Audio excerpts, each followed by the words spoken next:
ನಮಸ್ಕಾರ. ನಾವು ತುಂಬ ಸಲ ಯೋಚನೆ ಮಾಡ್ತಾ ಇರ್ತೀವಿ, ನನ್ನ ತಲೆಯಲ್ಲಿ ಇಷ್ಟು ಯಾಕೆ ಯೋಚನೆಗಳು ಬರುತ್ತೆ ಅಂತ ಹೇಳಿ. We keep thinking about so many things and 99% of the time ಆ ಯಾವ ಯೋಚನೆಗಳು ಕೂಡ ನನ್ನ ಜೀವನದಲ್ಲಿ ಆ ಯೋಚನೆಗಳದ್ದು ಯಾವುದೇ ಕಾಂಟ್ರಿಬ್ಯೂಷನ್ ಇರಲ್ಲ. They don't add any value to my life. They just appear, they stay for some time and they disappear. And most of the time ಆ ಯೋಚನೆಗಳು ನನ್ನಲ್ಲಿ ಅಶಾಂತಿಯನ್ನು ತರುತ್ತೆ, ನನ್ನಲ್ಲಿ ಯಾವುದೋ ಒಂದು ಜೀವನದ ಪ್ರತಿ ನಿರುತ್ಸಾಹವನ್ನು ತರುತ್ತೆ. ಆ ಯೋಚನೆಗಳು ಯಾಕೆ ಬರುತ್ತೆ? Why those thoughts are appearing even though they are not adding any value to my life. ನನ್ನ ಜೀವನಕ್ಕೆ ಯಾವುದೇ ಪ್ರಯೋಜನ ಇಲ್ಲ ಆ ಯೋಚನೆಗಳು. ಯಾಕೆ ಅವು ಬರ್ತಾ ಇದೆ ಯೋಚನೆಗಳು? ನಾವು ತುಂಬ ಸಲ ಇದ್ರ ಬಗ್ಗೆ ನಮಗೆ ಯಾವಾಗ ಒಂದು ಸಲ ಇದ್ರ ಬಗ್ಗೆನೂ ಯೋಚನೆ ಬರುತ್ತೆ. Why these thoughts are appearing ಅಂತ ಹೇಳಿ. ಈಗ ನಾವೆಲ್ಲ everyone, each one of us want to achieve a state of peace of mind. ನಮ್ಮ ಮನಸ್ಸಿನಲ್ಲಿ ಶಾಂತಿ ಇರಬೇಕು, ನೆಮ್ಮದಿ ಇರಬೇಕು ಅಂತ ಹೇಳಿ ನಾವೆಲ್ಲ ಬಯಸ್ತೀವಿ. ಬಟ್ ಅದು ಆಗ್ತಾ ಇರಲ್ಲ. Why it is happening despite of me wanting to achieve a state of peace? ಶಾಂತಿ ನನಗೆ ಬೇಕು ಅಂತ ಅನಿಸಿದ್ರೂ ಕೂಡ ಯಾಕೆ ನಾನು ಅದನ್ನು ಪಡೀತಾ ಇಲ್ಲ? ಯಾಕೆ ಈ ಥರ ಗೊಂದಲಗಳು, ಯೋಚನೆಗಳು ನನ್ನ ತಲೆಯಲ್ಲಿ ಕಂಟಿನ್ಯೂಸ್ ಆಗಿ ಬರ್ತಾ ಇರುತ್ತೆ? ಹೇಗೆ ನಾನು ನಿಶ್ಚಲ ಮನಸ್ಸನ್ನು ಪಡೆಯೋದು? ನಿಶ್ಚಲ ಮನಸ್ಸು ಅಂದರೆ ಯಾವ ಮನಸ್ಸಿನಲ್ಲಿ ಚಲನೆ ಇಲ್ಲ, ಅದರ ಮನಸ್ಸು ನಿಶ್ಚಲ ಮನಸ್ಸು ಅಥವಾ ಶೂನ್ಯ ಸ್ಥಿತಿ ಅಂತ ಕೂಡ ಕರಿತೀವಿ ನಾವು. ಅದನ್ನು ನಾನು ಹೇಗೆ ಪಡ್ಕೊಳ್ಳೋದು ಅಂತ ಹೇಳಿ. ಅದಕ್ಕೆ ನಾವು ಏನು ಮಾಡ್ತೀವಿ? ಆ ಯೋಚನೆಗಳನ್ನು ಸಪ್ರೆಸ್ ಮಾಡೋದು, ಆ ಯೋಚನೆಗಳನ್ನು ತಡೆ ಹಿಡಿಯುವ ಪ್ರಯತ್ನ ನಾವು ಮಾಡ್ತಿರ್ತೀವಿ. By calling it as different yoga ಅಂತ ಹೇಳಿ, ಯೋಗದ ಹೆಸರಿನಲ್ಲಿ ಅದೇನೇನೋ ಎಕ್ಸರ್ಸೈಸ್ಗಳನ್ನು ನಾವು ಮಾಡ್ತಾ ಇರ್ತೀವಿ. ಹೇಗೆ? How do I stop those thoughts? How do I stop this wavering of my mind? ನನ್ನ ಮೈಂಡಲ್ಲಿ ಏನು ವೇವರಿಂಗ್ ಆಗ್ತಾ ಇದೆ ಅದನ್ನು ನಾನು ಹೇಗೆ ತಡೆ ಹಿಡಿಬೇಕು?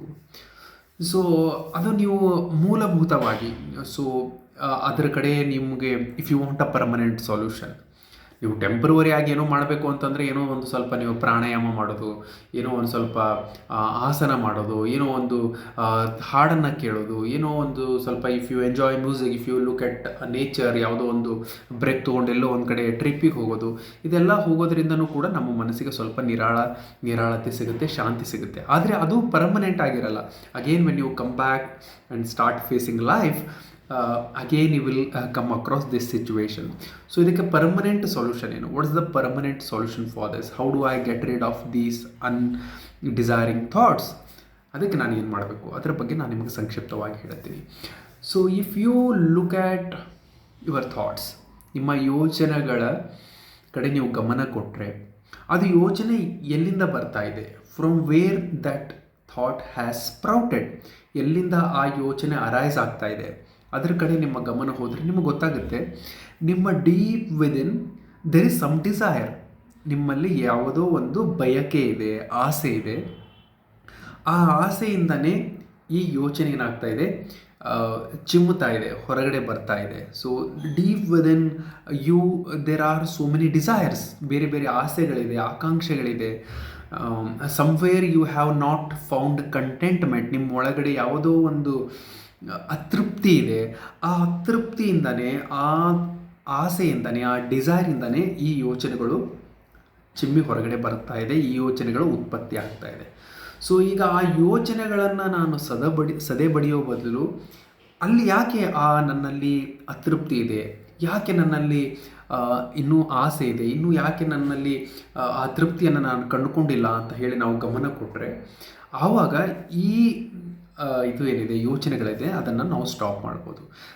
ಈಗ ಈ ಯೋಚನೆ ಬರ್ತಾ ಇದೆ ಅಂತಂದರೆ it is a effect. For this effect there is a cause, because everything in this universe happens on cause and effect basis. If there is an effect, there has to be a cause. And what is the cause? What is the root cause is, you have not found contentment. ನಿಮ್ಮಲ್ಲಿ ತೃಪ್ತಿಯನ್ನು ನೀವು ಕಂಡುಕೊಂಡಿಲ್ಲ. ನಿಮ್ಮಲ್ಲಿ ಏನೋ ಒಂದು, if you are feeling somewhere you lack in something. ನನಗೆ ಎಲ್ಲೋ ಹೋಗಬೇಕಾಗಿದೆ, ಏನೋ ಪಡಿಬೇಕಾಗಿದೆ, ಅದು ನಾನಿನ್ನೂ ಪಡೆದಿಲ್ಲ. ಇದು ಏನು ಗ್ಯಾಪ್ ಇದೆ, this gap creates these thoughts. ಯಾವ ಮೂಮೆಂಟಲ್ಲಿ in this moment, if you are sitting here, if you are watching this video, in this moment if you can just feel content, ಸ್ವಲ್ಪ ನಿಮಗೆ ತೃಪ್ತಿ ಬಂತು ಅಂತಂದರೆ, ವೆರೆವರ್ ಯು ಆರ್, ನಾನು ಎಲ್ಲೇ ಇರಲಿ ನಾನು ಸರಿಯಾದ ಜಾಗದಲ್ಲಿದ್ದೀನಿ. So whatever I have received is good enough. ನನಗೇನು ಜೀವನದಲ್ಲಿ ಸಿಕ್ಕಿದೆ, ನನ್ನ ಭಾಗ್ಯದಲ್ಲಿ ಏನೇನೋ ಫಲ ನನಗೆ ಸಿಕ್ಕಿದೆ, wherever I am in my life, I am absolutely perfect, I am absolutely fine ಅಂತ ಹೇಳಿ ನಿಮ್ಮಲ್ಲಿ ಇದು ಒಂದು ಭಾವ ಬಂತು ಅಂತಂದರೆ, ಇದು ಒಂದು ತೃಪ್ತಿ ನಿಮ್ಮ ಒಳಗಡೆ, ಈ ತೃಪ್ತಿಯ ಕಿರಣ ನಿಮ್ಮ ಒಳಗಡೆ ಇಳಿತು ಅಂತಂದರೆ, ನೆಕ್ಸ್ಟ್ ಮೂಮೆಂಟಿಗೆ ನಿಮ್ಮಲ್ಲಿ ಯಾವುದೇ ಯೋಚನೆ ಬರಲಿಕ್ಕೆ ಸಾಧ್ಯನೇ ಇಲ್ಲ. See, mind just stops when you are absolutely content. ನಿಮ್ಮಲ್ಲಿ ತೃಪ್ತಿ ಇದೆ ಅಂತ ಗೊತ್ತಾಯಿತು ಅಂತಂದರೆ ಮನಸ್ಸು ಅಲ್ಲಿ ನಿಂದಿರಲಿಕ್ಕೆ ಸಾಧ್ಯ ಇಲ್ಲ, ಮನಸ್ಸು ಕಳ್ಚ್ಕೊಂಡು ಬಿಡುತ್ತೆ. ನಿಮ್ಮಲ್ಲಿ ಏನೋ ಒಂದು ಅತೃಪ್ತಿ ಇದೆ, ನಿಮ್ಮಲ್ಲಿ ಏನೋ ಒಂದು ಡಿಸೈರ್ ಇದೆ. ಡಿಸೈರ್ ಅಂದರೆ ಏನು? What is desire? ನಾವು ಹೇಳ್ತೀವಿ ಡಿಸೈರ್ ಮಾಡಬಾರ್ದು, ಆಸೆ ಬಿಡಬೇಕು, ಆಸೆನೇ ದುಃಖಕ್ಕೆ ಮೂಲ, ಬುದ್ಧ ಹೇಳ್ದ ಅಂತ ಅದೆಲ್ಲ ಮಾತಾಡ್ತೀವಿ. ಏನು? So what exactly is a desire? What exactly is that ಆಸೆ? ಅಂದರೆ ನಾನು ಇಲ್ಲಿದ್ದೀನಿ, I am at the point A, I want to go to point B. ಅದು ಎಲ್ಲ ರೀತಿಯಲ್ಲಿರ್ಬೋದು. In terms of your health, it can be in terms of your financials, it can be in terms of your relationship. Wherever you are not absolutely content. ನಾನು ಎಲ್ಲಿದ್ದೀನಿ ಅಲ್ಲಿ ನನಗೆ ತೃಪ್ತಿ ಇಲ್ಲ, ಇಲ್ಲಿಂದ ನನಗೆ ಎಲ್ಲೋ ಹೋಗಬೇಕಾಗಿದೆ. ಸೊ ದಟ್ ಮೀನ್ಸ್ ಜೀವನ ಈ ಕ್ಷಣದಲ್ಲಿ ಏನು ನಿಮ್ಮ ಲೈಫಲ್ಲಿ ಇದೆ, that is the reality. So what you are doing is you want to run away from the reality. ಜೀವನ ಅನ್ನೋದು ಈ ಕ್ಷಣದಲ್ಲಿ whatever you have, whatever financial situation you are in, whatever relationship you are in, whatever health you carry, if you just find yes I have so many problems, yes may I have a financial problem, I may have a problem related to my health, related to the relationship, it is fine, I am ready to accept. ಈಗ ನಾನು ಯಾವ ಸ್ಥಿತಿಯಲ್ಲಿದ್ದೀನಿ, it is because of my past actions, because of my past thoughts. ಹಿಂದೆ ನಾನು ಮಾಡಿರುವ ಯೋಚನೆಗಳು, ಹಿಂದೆ ನಾನು ಮಾಡಿರುವ ಕರ್ಮಗಳಿಂದ I am in a particular state. It is fine, it is because of my own actions, it is because of my own thoughts, I am in a certain situation. And if you wholeheartedly, if you accept the present reality, ನಾನು ಎಲ್ಲಿದ್ದೀನಿ, I am absolutely perfect ಅಂತ ಇದು ಬಂತು ಅಂತಂದರೆ, next moment mind cannot function. Mind will just sit silent. Mind ಅನ್ನೋದು ಹೇಗಿದೆ ಅಂತಂದರೆ, mind is just a tool. ಈಗ ನಮ್ಮ ಕೈ ಹೇಗಿದೆ, ನಾವು ಕೈಯಿಂದ ಏನು ಮಾಡ್ತೀವಿ, ಏನೋ ಕೆಲಸ ಮಾಡಬೇಕು, ನನಗೆ ಇದೊಂದು ಬಾಟ್ಲು ತೊಗೋಬೇಕು, ನಾನು ತೊಗೊಂಡು ಇಲ್ಲಿ ಇಡಬೇಕು, ನೀರು ಕುಡಿಬೇಕು, ಮತ್ತು ಗ್ಲಾಸ್ ಇಡಬೇಕು. ಸೊ ನನಗೆ ಯಾವಾಗ ಬೇಕು ಆವಾಗ ಈ ಕೈಯನ್ನು ಬಳಸ್ತೀನಿ, ಅದಾದಮೇಲೆ ನಾನು ಕೈಯನ್ನು ಬಿಟ್ಬಿಡ್ತೀನಿ, ಸುಮ್ಮನೆ ಬಿಟ್ಬಿಡ್ತೀನಿ ಕೈಗೆ. ಅದರ್ವೈಸ್ ಈ ಕೈಯಿಂದ ನಾನು ಕಂಟಿನ್ಯೂಸ್ ಆಗಿ ಹಿಂಗೆ ಹಿಂಗೆ ಹಿಂಗೆ ಹಿಂಗೆ ಹಿಂಗೆ ಮಾಡ್ತಾ ನಾನು ತಿರುಗಾಡ್ತಾ ಇದ್ದರೆ ಜನ ನೋಡಿದವ್ರು ನನಗೇನಂತಾರೆ, ಅಯ್ಯೋ ಇವನಿಗೇನೋ ಹುಚ್ಚು ಹಿಡಿದಿದೆ, ಕೈ ಸುಮ್ಮನೆ ಅಳ್ಳಾಡಿಸ್ತಿರ್ತಾನೆ ಅಂತ. ಈಗ ನಮಗೆ ಹಿಡಿದಿರೋದು ಒಂದು ರೀತಿಯ ಹುಚ್ಚುನೇ. ನಾವು ಮನಸ್ಸನ್ನು ಸುಮ್ಮನೆ ಹಿಂಗೆ ಹಿಂಗೆ ಹಿಂಗೆ ಹಿಂಗೆ ಅಳ್ಳಾಡಿಸ್ತಾ ಇರ್ತೀವಿ. ಯಾವುದು ಬೇರೆಯವ್ರು ನಮಗೆ ಹುಚ್ಚರು ಅಂತ ಯಾಕೆ ತಿಳ್ಕೊಳ್ಳಲ್ಲ ಅಂತಂದರೆ, one is they will not be able to see my mind. ನನ್ನ ಮೈಂಡ್ ಅವ್ರಿಗೆ ಕಾಣಿಸ್ತಲ್ಲ, ನನ್ನ ಕೈ ಅಳ್ಳಾಡಿಸಿದ್ರೆ ಅವ್ರಿಗೆ ಕಾಣಿಸುತ್ತೆ. ಮತ್ತು ಇನ್ನೊಂದು, ಅವರು ಅಳ್ಳಾಡಿಸ್ತಾ ಇದ್ದಾರೆ. ಸೊ ಎಲ್ಲರೂ ಒಂದು ಕ್ರೌಡು, ಒಂದು majority of the people, if they are doing something we think it is absolutely fine. So ಅವರು ಅಳ್ಳಾಡಿಸ್ತಾ ಇದ್ದಾರೆ, ಅದಕ್ಕೆ ಇದು ಸಹಜ ಏನೋ ಅಂತ ತಿಳ್ಕೊಂಡ್ಬಿಟ್ಟಿರ್ತಾರೆ ಎಲ್ಲರೂ. ಸೊ ಎಲ್ಲರೂ ಈ ಮನಸ್ಸನ್ನು ಹೀಗೆ ಅಳ್ಳಾಡಿಸ್ತಾ ಇರ್ತಾರೆ. ಹಾಗೇನಿಲ್ಲ, ಮನಸ್ಸು it is a tool. Whenever you want, you should make use of the mind and then you should just drop it, just like your hand. How you make use of your hand, you should be making use of your mind. So mind ಅನ್ನೋದು continuous ಆಗಿ ನಡೀತಾ ಇರಬೇಕು ಅಂತೇನಲ್ಲ. You can conduct this life.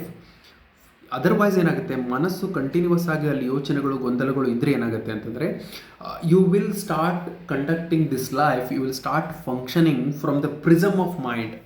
Mind ಅನ್ನೋದೇನು, it is just accumulation of your past. ನಿಮ್ಮ ಹಿಂದೆ ಏನಾಗಿದೆ ಅದನ್ನು ಅಕ್ಯುಮಿಲೇಟ್ ಮಾಡಿ, ಪ್ರತಿಯೊಂದು ಕ್ಷಣವನ್ನು ನೀವೇನು ಮಾಡ್ತೀರಿ, ಆ ಹಿಂದಿನದಕ್ಕೆ ತೋಲನೆ ಮಾಡಿ. You compare everything with a past and you conduct yourself. ಅವಾಗೇನಾಗುತ್ತೆ, ನಾವು ಹಿಂದೆ ಮಾಡಿದ ತಪ್ಪುಗಳನ್ನೇ ನಾವು ಮರಿಕಳಿಸ್ತಾ ಹೋಗ್ತೀವಿ. So there is another way of conducting ourself. ಈ ಮೈಂಡನ್ನು ಸ್ವಲ್ಪ ಸೈಡಲ್ಲಿಟ್ಟು, I can conduct this life consciously. Not with the prism of ಮೈಂಡಿಂದ ನೋಡಿ ಎಲ್ಲ ಕೆಲಸ ಮಾಡೋದಲ್ಲ. ಮೈಂಡನ್ನು ಸ್ವಲ್ಪ ಸೈಡಿಗಿಟ್ಟು I can conduct from the prism of consciousness. ಆವಾಗೇನಾಗುತ್ತೆ, ನಿತ್ಯ ನೂತನ ಆಗುತ್ತೆ ನಮ್ಮ ಜೀವನ. ಆವಾಗ nothing of the past repeats, because ಚೈತನ್ಯ ಅನ್ನೋದು it doesn't belong to the past. ಚೈತನ್ಯ it doesn't belong to the future. ಚೈತನ್ಯ ಅನ್ನೋದು it belongs only to the present moment. But ಮನಸ್ಸು ಹಂಗಲ್ಲ, it either belongs to the past or it belongs to the future. It has no relevance in the present moment. So ಅದಕ್ಕೆ ನೀವು ಸ್ವಲ್ಪ ಎಲ್ಲಿಂದ ಆ ಯೋಚನೆಗಳು ಉತ್ಪತ್ತಿ ಆಗ್ತಾ ಇದೆ, ಎಲ್ಲಿ ನನ್ನಲ್ಲಿ ಅತೃಪ್ತಿನೇ ಕಾರಣ. ಎಲ್ಲ ಯೋಚನೆಗಳು, ಎಲ್ಲ ಗೊಂದಲಕ್ಕೂ ಕೂಡ ಅತೃಪ್ತಿನೇ ಕಾರಣ, ಮತ್ತೊಂದೇನಿಲ್ಲ. ಅತೃಪ್ತಿ ಅಂತಂದರೆ you are in a certain state and you are not happy with that. ಆ ಸ್ಥಿತಿಯಲ್ಲಿ ನೀವು you are not accepting that reality ಅಷ್ಟೇ. If you just accept the reality, ನಾನು ಎಲ್ಲಿದ್ದೀನಿ, I am absolutely fine, I am perfectly fine, ಅಷ್ಟು ಬಂದುಬಿಟ್ರೆ ಸಾಕು, ಆ ಯೋಚನೆಗಳು ತನ್ನಷ್ಟಕ್ಕೆ ತಾನೇ ಬಿದ್ದು ಹೋಗೋಕ್ಕೆ ಸ್ಟಾರ್ಟ್ ಆಗುತ್ತೆ. ಇದು ನೀವು ಯೋಚನೆಗಳನ್ನು ಸದೆ ಬೆಳೆಯುವ ಸರಿಯಾದ ರೀತಿ. ನೀವು ಇದು ಬಿಟ್ಟು ಮೇಲ್ಮೇಲೆ ಯೋಚನೆಗಳನ್ನು ಸಪ್ರೆಸ್ ಮಾಡೋದಾಗಲಿ, ಅಥವಾ ಆ ಯೋಚನೆಗಳಿಂದ, ಆ ಗೊಂದಲದಿಂದ ಸ್ವಲ್ಪ ಅಲ್ಪ ವಿರಾಮ ಏನು ತಗೋತೀವಿ ನಾವು, ಅದರಿಂದ ಓಡಿ ಹೋಗೋದಾಗಲಿ, ಯಾವುದೋ ಒಂದು ಮ್ಯೂಸಿಕ್ ಕೇಳೋದಾಗಲಿ, ಯಾವುದೋ ಸ್ವಲ್ಪ ಪ್ರಾಣಾಯಾಮ ಮಾಡೋದಾಗಲಿ, ಯಾವುದೋ ಒಂದು ಟ್ರಿಪ್ಪಿಗೆ ಹೋಗೋದಾಗಲಿ, ಎಸ್ ಯು ಶುಡ್ ಎಂಜಾಯ್. ಅಥವಾ ಕುಡಿಯೋದಾಗಲಿ, ತುಂಬ ಜನ they drink just because for some moment at least they can get rid of their thoughts and those ಏನು ಕನ್ಫ್ಯೂಷನ್ ಏನಿದೆ ತಲೆಯಲ್ಲಿ, ಅದರಿಂದ ದೂರ ಹೋಗಲಿಕ್ಕೆ ಅಂತ people keep drinking, because at least for that 1 hour 2 hour 3 hour ಆ ನಶೆಯಲ್ಲಿ ಅದನ್ನು ನಾನು ಮರೆತು ಬಿಡ್ಬೋದು ಅಂತ ಹೇಳಿ. ಸೊ ಮರಿಬಾರ್ದು. ಅದು ಎಲ್ಲಿ ಸೃಷ್ಟಿ ಆಗ್ತಾ ಇದೆ ಆ ಗೊಂದಲ, ಅಲ್ಲಿ ಹೋಗಿ ಆ ತೃಪ್ತಿ ಏನಿದೆ ಅದನ್ನು ಸರಿಸ್ಬಿಟ್ಟು I am absolutely fine very well I am, ಇಷ್ಟು ಬಂತು ಅಂತಂದರೆ ಎಲ್ಲ ಯೋಚನೆಗಳು, ಎಲ್ಲ ಗೊಂದಲಗಳು ನಿವಾರಣೆ ಆಗುತ್ತೆ. ಆವಾಗ ಮನಸ್ಸು ನಿಶ್ಚಲ ರೀತಿಯಿಂದ ಇರುತ್ತೆ. ಯಾವುದೇ ವೇವ್ಸ್ ಇರಲ್ಲ, ಯಾವುದೇ ಅಲೆಗಳಿರಲ್ಲ, ಯಾವುದೇ ತರಂಗಗಳಿರಲ್ಲ ಮನಸ್ಸಿನ ಮೇಲೆ. ಯಾವಾಗ ತರಂಗಗಳು ಇರಲ್ಲ, ನೀವು ಯಾವುದೇ ಒಂದು ನೀರಿನಲ್ಲಿ ನೋಡಿ ತರಂಗಗಳಿತ್ತು ಅಂತಂದರೆ ಅದು ಕೆಳಗಡೆ ಏನಿದೆ ನಮಗೆ ಕಾಣಿಸಲ್ಲ. ಯಾವಾಗ ತರಂಗಗಳು ನಿಂತು ಹೋಗ್ಬಿಡುತ್ತೆ, we can see the bottom clearly. So only when this wavering of the mind stops will be able to see the life as it is. So ಅದನ್ನು ಮಾಡಿ ಸ್ವಲ್ಪ ಅಳವಡಿಸ್ಕೊಳ್ಳಿ. Find contentment within. ಏನು ಸಿಕ್ಕರೂ ಕೂಡ ತೃಪ್ತಿ ಸಿಗುತ್ತೆ ಅಂತಲ್ಲ. ಒಂದೇನೋ ಪಡಿತೀವಿ, ಮತ್ತೆ ಇನ್ನೊಂದೇನೋ ಬೇಕನ್ಸುತ್ತೆ. ಅದು there is no end to it. If you see so people around you are absolutely fine. ಇರೋಕ್ಕೆ ಮನೆ ಇರುತ್ತೆ, ಊಟ ಮಾಡೋಕ್ಕೆ 2 ಹೊತ್ತು ಅನ್ನ ಇರುತ್ತೆ, ರಿಲೇಷನ್ಶಿಪ್ ಫ್ಯಾಮಿಲಿ ಇರುತ್ತೆ, ಹೆಂಡತಿ ಮಕ್ಕಳು ಇರ್ತಾರೆ, ಎಲ್ಲ ರೀತಿಯ ಸವಲತ್ತು ಇದೆ. ಅಂದರೂ ಕೂಡ ಏನೋ ಅತೃಪ್ತಿ. Unnecessarily you are carrying. You are already blessed with everything you want, everything you need. ನಿಮಗೆ ಏನು ಬೇಕು ಅವಶ್ಯಕತೆ ಅದಕ್ಕಿಂತ ಯಾವಾಗಲೂ ನಿಮಗೆ ಜಾಸ್ತಿನೇ ಸಿಕ್ಕಿದೆ. ಸ್ವಲ್ಪ ಅದನ್ನು ಅರ್ಥ ಮಾಡ್ಕೊಳ್ಳಿ. ಸ್ವಲ್ಪ ಆ ತೃಪ್ತಿಯನ್ನು ಒಳಗಡೆ ಪಡ್ಕೊಂಡ್ರೆ then these thoughts will stop on its own. So ಇಷ್ಟ ಆಯಿತು ಅಂದರೆ ಲೈಕ್ ಮಾಡಿ, ಶೇರ್ ಮಾಡಿ. ಮತ್ತೆ ಸಿಗ್ತೀನಿ. ನಮಸ್ಕಾರ.